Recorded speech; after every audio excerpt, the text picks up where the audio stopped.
مظاہرے کیے, پروٹیسٹ کیا, ایک الیکشن کمشنر کے ایک جانبدار فیصلے, ایک سازش کا حصہ بن کے, ایک مافیا کا حصہ بن کے آج, اور جس کی وجہ سے میری قوم سڑکوں پہ نکلی, میں سب کا شکریہ ادا کرنا چاہتا ہوں.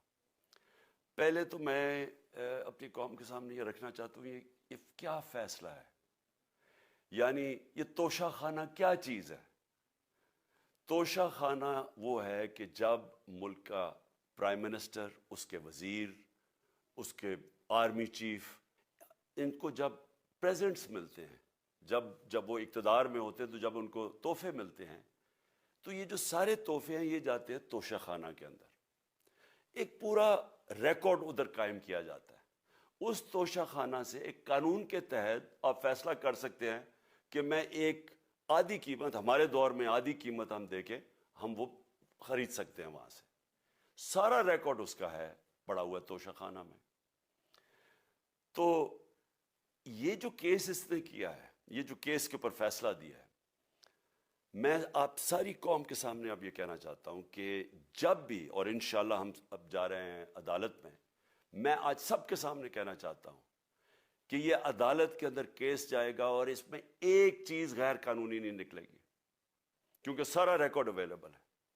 اور جنہوں نے قانون توڑا ہے, توشہ خانہ کا قانون کس نے توڑا ہے؟ آصف زرداری نے اور نواز شریف نے. کیسے توڑا ہے؟ انہوں نے 4 مہنگی گاڑیاں اس توشہ خانہ سے نکالی ہے. قانون یہ کہتا ہے کہ آپ گاڑیاں نہیں نکال سکتے, مجھے بھی ملی تھی. تو ان کے کیس تو سنے نہیں, ان کے 10 سال سے کیس پڑے ہوئے جو انہوں نے یہ گاڑیاں غیر قانونی طور پہ نکالی تھی. اور وہ جو کہ سارے میرے وکیل نے آج قوم کے سامنے بتایا کہ سارا ریکارڈ اویلیبل ہے, اس کے اوپر اس نے یہ فیصلہ کیا. تو پہلے تو ہم جائیں گے انشاءاللہ عدالت میں, لیکن میں اس الیکشن کمشنر کی اپنی قوم کے سامنے اس کا ذرا اصلیت رکھنا چاہتا ہوں. یہ وہ آدمی ہے جو پچھلے 2.5 سال سے ہمارے خلاف فیصلے دے رہا ہے. 8 یا 9 دفعہ اس نے ہمارے خلاف فیصلہ دیا, ہم عدالت میں گئے, اور عدالت نے اس کے فیصلے اوور ٹرن کر کے ہمارے حق میں فیصلے دیے, کیونکہ اس کے جو فیصلے تھے وہ غیر جانبدار نہیں تھے. ہم ای وی ایم مشینز کے اوپر کوشش کرتے رہے کہ اس ملک میں صاف اور شفاف الیکشن ہو. 2 سال کوشش کرتے رہے. اس الیکشن کمیشن نے پیپلز پارٹی اور نون لیگ کے ساتھ مل کے وہ نہیں ہونے دیا. ہم نے عدالت میں گئے کہ جو سینٹ کے اندر پیسہ چلتا ہے سینٹ کے الیکشنز کے اندر, کہ وہ ووٹ ویریفائبل ہونی چاہیے, یعنی لوگوں کو پتا ہونا چاہیے کہ آپ کے ایم پی کدھر ووٹ ڈال رہے ہیں. ہم سپریم کورٹ میں گئے, سپریم کورٹ میں اجازت دے دی کہ ووٹ ویریفائبل ہونی چاہیے, اس نے روک دی. اس کے بعد یوسف رضا گیلانی کا بیٹا پیسے دیتے ہوئے پکڑا گیا ووٹ خریدتے ہوئے, اس نے کوئی ایکشن نہیں لیا. یہ اس نے جب ہمارا یہ ابھی جو آڈیو لیکس ہوئی ہے, اس کے اندر کیا چیز آئی ہے سامنے؟ آڈیو لیکس میں یہ سامنے آئی کہ نون لیگ کے ساتھ بیٹھ کے یہ فیصلے کر رہا تھا کہ کون سے حلقے ہمارے کمزور ہیں اور کدھر پی ڈی ایم کی ووٹ جو تھی ہمارے حلقوں سے دگنی تھی. اس نے ان کے ساتھ بیٹھ کے فیصلے کیے. یہ جو ابھی حال ہی میں الیکشن ہوئے ہیں, اسی الیکشن کمیشن نے, اس نے پہلے بھی جب پنجاب کے بائی الیکشن ہوئے تب بھی پوری الیکشن کمیشن کی مشینری نے ان کی مدد کی, اور اس کے گورنمنٹ بھی پنجاب میں انہی کی تھی, گورنمنٹ کی مشینری نے بھی پوری مدد کی. اس کے باوجود دونوں دفعہ یہ الیکشن ہار گئے. اور الیکشن اس لیے ہارے کہ پاکستان کی قوم ان کو ریجیکٹ کر بیٹھی ہے, اور اللہ کا شکر ادا کرتا ہوں ہمارے ساتھ کھڑی ہے. جب ہماری گورنمنٹ گئی تب سے یہ مافیا کوشش کر رہا ہے کہ تحریک انصاف کو ختم کرنے کی. پہلے تو انہوں نے گورنمنٹ گرائی بیرونی سازش, پھر انہوں نے کروڑ روپیہ خرچ کیا, 20 یا 25 کروڑ روپے کی ووٹیں خریدی, لوگوں کو لوٹا بنایا, ہماری گورنمنٹ گرائی. اس کے بعد جب ہم نے مظاہرہ کیا, پرامن مظاہرہ, آئین اور قانون میں رہتے ہوئے, ہمیں آئین اجازت دیتا ہے پرامن احتجاج کرنے کی, ہم نے پرامن احتجاج کرنا تھا. انہوں نے جس طرح ایک بیرونی, جو آج بھی وہ سائفر اویلیبل ہے جس میں واضح ہے کہ ان کو باہر سے ایک گورنمنٹ گرائی تھی. سب کو پتہ ہے سندھ ہاؤس میں 20-25 کروڑ روپیہ چلا اور گورنمنٹ انہوں نے گرائی. اس کے اوپر مظاہرہ ہم نے کیا 25 مئی کو. انہوں نے جس طرح کا ظلم و تشدد کیا ہمارے اوپر، پاکستان کی تاریخ میں ایسے کبھی نہیں ہوا. عورتوں بچوں کے اوپر دیکھ رہے ہیں فیملیز، انہوں نے شیلنگ کی، گھروں میں گھس گئے رات میں، جو پنجاب پولیس کو انہوں نے استعمال کیا. اور انہوں نے سمجھا کہ پارٹی کراش ہو جائے گی، پھر بھی نہیں ہوئی. پنجاب کے بائی الیکشن ہار گئے. پھر انہوں نے میرے اوپر کیسز کرنے شروع کر دیے. کبھی عدالت میں ایک کیس ہوتا، کوئی 24 FIR ہے میرے اوپر. دہشت گردی کا میرے پہ کیس کر دیا.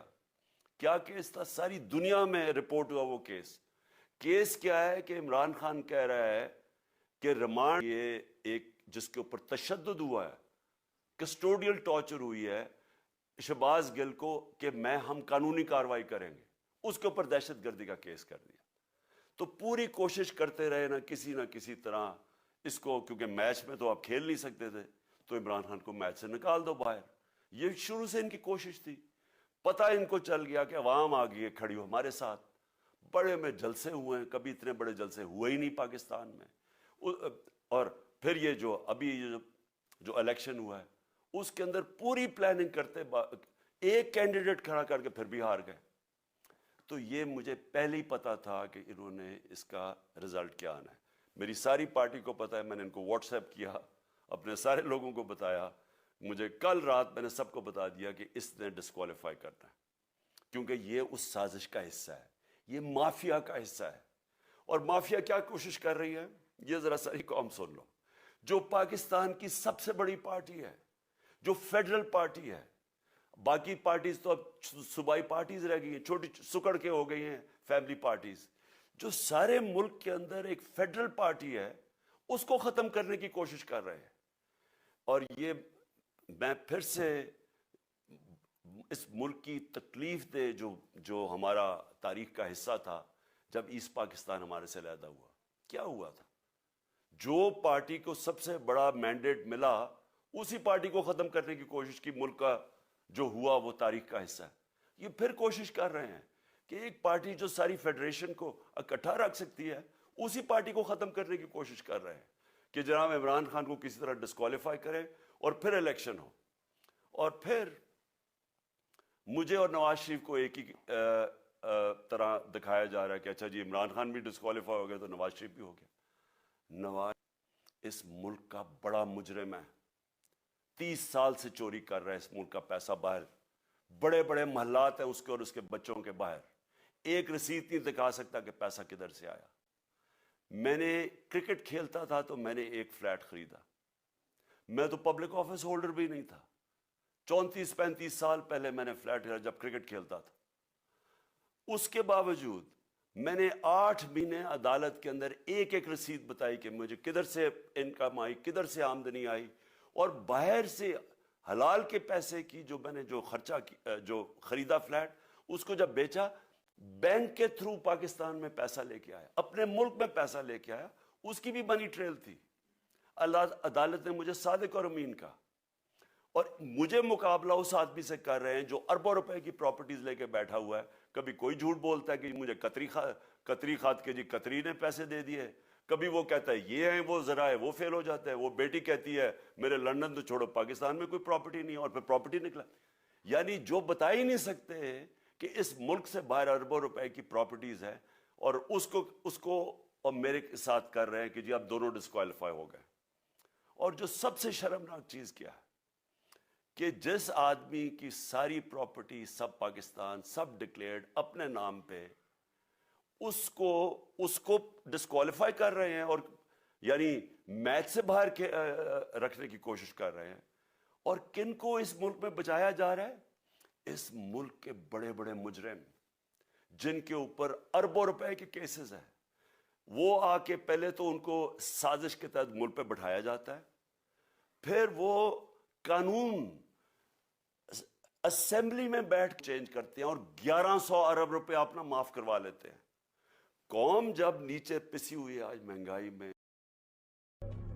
How it's been